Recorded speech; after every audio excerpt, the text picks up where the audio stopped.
1947 की कहानी किसी मैदान जंग से शुरू नहीं होती। नहीं, इसकी शुरुआत होती है एक बंद कमरे में बैठे एक शख्स से, जिसे एक ऐसी लकीर खींचने का काम सौंपा गया था जो हमेशा के लिए दुनिया का नक्शा बदलने वाली थी।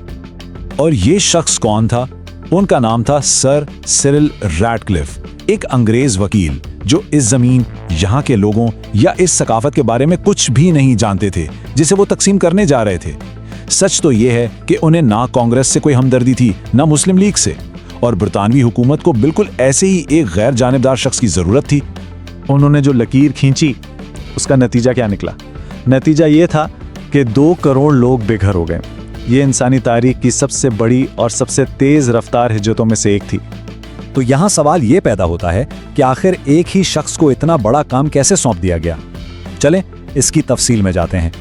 आज़ादी में सिर्फ चंद हफ्ते बाकी थे और रैडक्लिफ को यह तकरीबन नामुमकिन काम दे दिया गया। उनके पास था क्या? बस कुछ पुराने नक्शे और मर्दमशुमारी के वो आदाद-ओ-शुमार जिन पर पूरी तरह भरोसा भी नहीं किया जा सकता था। सबसे पहले तो कलकत्ता और लाहौर जैसे बड़े शहरों की किस्मत दांव पर लगी हुई थी। कलकत्ता का मामला तो सीधा था, वहां हिंदू अक्सरियत थी तो वो हिंदुस्तान को दे दिया गया। लेकिन लाहौर का मामला बहुत पेचीदा था। वहां मुसलमानों की आबादी थोड़ी सी ज्यादा थी, लेकिन शहर के ज्यादातर कारोबार और जायदादें हिंदुओं और सिखों की थीं। आखिरकार ये फैसला हुआ कि नए मुल्क पाकिस्तान को एक बड़े शहरी मरकज की जरूरत होगी, इसलिए लाहौर उसे दे दिया गया। और ये तकसीम सिर्फ जमीन की नहीं थी, नहीं, बात इससे कहीं आगे की थी। हर सरकारी चीज को तकसीम करना था। सरकारी फाइलों से लेकर लाइब्रेरी की किताबों तक, दफ्तर की मेज कुर्सियों से लेकर रोशनाई की दवातों तक, यहाँ तक कि बंगाल हुकूमत ने जो 60 बत्तखें मंगवाई थीं, उनको भी दोनों नए मुल्कों के बीच तकसीम करना पड़ा। और इस सारी जल्दबाजी का सबसे भारी खमियाजा आम इंसानों को भुगतना पड़ा। आज़ादी की तकरीबात खराब ना हो, इसलिए हतमी सरहद का ऐलान आज़ादी के 2 दिन बाद तक रोके रखा गया। इस फैसले ने लाखों लोगों को एक खौफनाक गैर यकीनी की कैफियत में डाल दिया। और जब आखिरकार सरहद का ऐलान हुआ तो हर तरफ अफरा तफरी मच गई। लोगों को अचानक पता चला कि वो रातों रात एक ऐसी सरहद के गलत तरफ आ गए हैं जिसके बारे में उन्हें कुछ मालूम ही नहीं था। सिर्फ पंजाब की बात करें तो 50 लाख सिख और हिंदू पाकिस्तान वाले पंजाब में रह गए और 50 लाख से ज्यादा मुसलमान हिंदुस्तान के पंजाब में फंस गए। देखते ही देखते ये हिजरत एक खूनी फसाद में बदल गई। ऐसे हौलनाक कत्लेआम हुए कि भूत ट्रेनें चलने लगीं, यानी ऐसी ट्रेनें जो अपनी मंजिलों पर पहुंचती तो थीं, लेकिन उनमें सिर्फ लाशें होती थीं। अमृतसर पहुंचने वाली एक ऐसी ही ट्रेन पर लिखा था, ये ट्रेन नेहरू और पटेल के लिए हमारा आज़ादी का तोहफा है।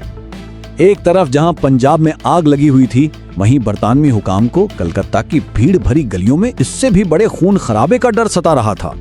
पंजाब में अमन कायम करने के लिए 55,000 फौजियों की एक पूरी फोर्स भेजी गई और वो नाकाम रही।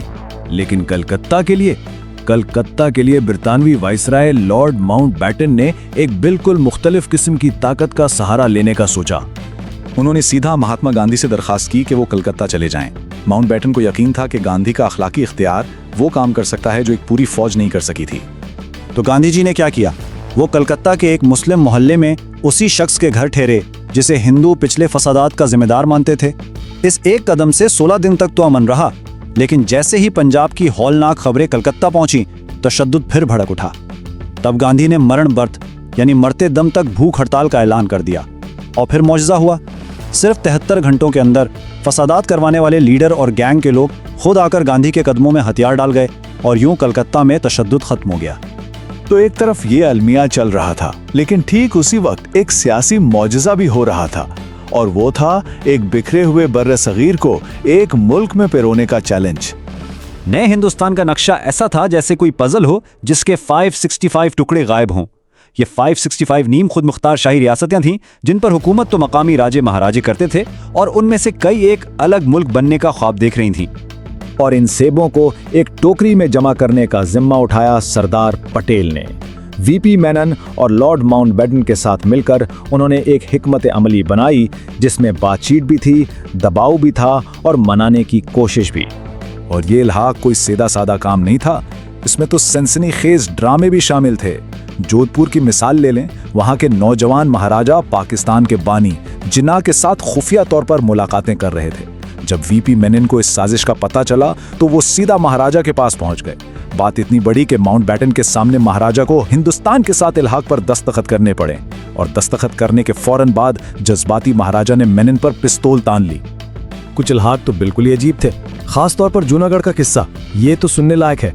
वहाँ के नवाब साहब, जिन्हें कुत्तों का बहुत शौक था, अपने 2000 कुत्तों को लेकर पाकिस्तान भाग गए और इस तरह उनकी रियासत हिंदुस्तान का हिस्सा बन गई। लेकिन एक सेब ऐसा था जो बाकी सबसे बहुत अलग, बहुत पेचीदा साबित हुआ। उसने एक ऐसा तनाजा खड़ा कर दिया जो आज तक बर्रे सगीर की पहचान बना हुआ है। कश्मीर की मुश्किल ये थी कि यहाँ का हुक्मरान महाराजा हरी सिंह तो हिंदू था, लेकिन आबादी की अक्सरियत मुसलमान थी और रियासत की सरहदें हिंदुस्तान और पाकिस्तान दोनों से मिलती थीं।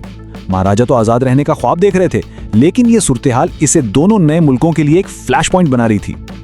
और फिर हालात ने बहुत तेजी से पलटा खाया। अक्टूबर 1947 में पाकिस्तान की हिमायत याफ्ता कबायली जंगजुओं ने कश्मीर पर हमला कर दिया। जब महाराजा को अपनी शिकस्त साफ नजर आने लगी तो उन्होंने फौजी मदद के बदले हिंदुस्तान के साथ इल्हाक की दस्तावेज पर दस्तखत कर दिए। इसके ठीक अगले ही दिन हिंदुस्तानी फौज श्रीनगर में उतर गई और यूं पहली हिंद पाक जंग शुरू हो गई। और यहाँ तारीख का एक बहुत ही अजीब मोड़ आता है। कश्मीर की किस्मत का फैसला शायद एक छोटी सी गलती ने किया। हमलावर फौजें अपनी मंजिल यानी श्रीनगर से सिर्फ 30 मील दूर बारामूला कस्बे को लूटने के लिए रुक गईं। बस इसी ताकीर ने हिंदुस्तानी फौज को श्रीनगर का एयरपोर्ट महफूज करने और दारुल हुकूमत को बचाने के लिए वो कीमती वक्त दे दिया जिसकी उन्हें सख्त जरूरत थी। तो साल 1947 की कहानी दरअसल एक नहीं बल्कि दो कहानियां हैं जो एक साथ चल रही थीं। तकसीम एक बहुत बड़ा सानिया था और रियासतों का इंजमाम एक मौजज़े से कम नहीं था, और ये दोनों एक ही वक्त में हो रहे थे। सानहे और मौजज़े की यही दोहरी विरासत आज भी 1 अरब से ज्यादा लोगों की शनाख्त और उनकी तकदीर को बना रही है। और आखिर में सवाल ये बचता है, एक ऐसी कौम जो इतने गहरे तजाद से पैदा हुई हो, यानी एक तरफ बहुत बड़ा नुकसान और दूसरी तरफ इत्तेहाद का एक नाकाबिले यकीन अमल, वो अपने मुस्तकबिल की तारीफ कैसे करती है?